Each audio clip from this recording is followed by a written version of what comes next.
तर आज आपण बनवू भाकर आणि शेंगदाण्याची आमटी. चला तर मग.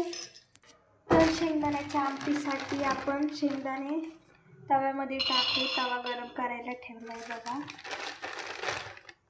थोडेच घेणार आहे, लय नाही, जास्त नाही बनवायची.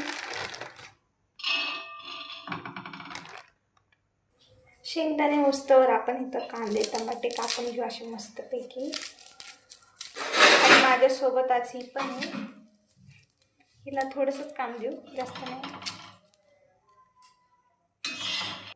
तर बघा, ही आता इथं शेंगदाणे अशी हलवती, म्हणजे जास्त नॉर्मल करायचे, जास्त काळे नाही होऊन द्यायचे त्यांना, नाहीतर टेस्ट थोडी वेगळी लागेल बघा. खरं तरी इथं कांदा कापते, पण रडून रडून बेकार अवस्था होते. ह्यातनं पाणी.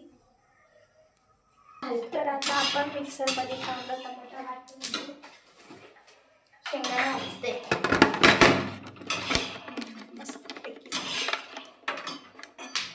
तर आता इथं आपण मिक्सर लावू.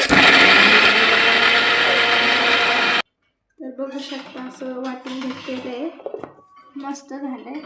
मी इथं शेंगदाणे पण झाले. आता आपण ह्याला काढून घेऊ प्लेटमध्ये.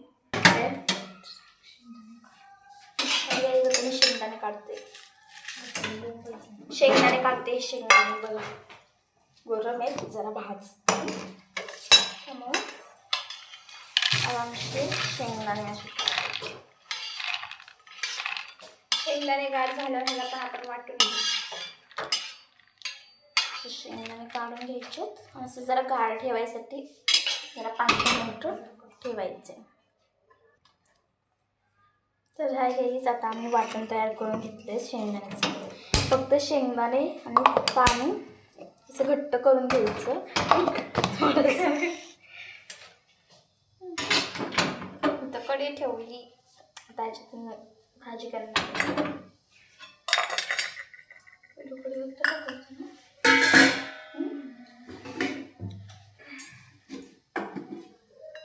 बघा गाईज, इथं आपण तेल घेतले आणि ह्याच्यात जिरं मोहरी टाकायचं आहे बघा. आता हे जरा तडकून द्यायचं आहे 5 मिनिट. आता हे थोडंसं तडकलं की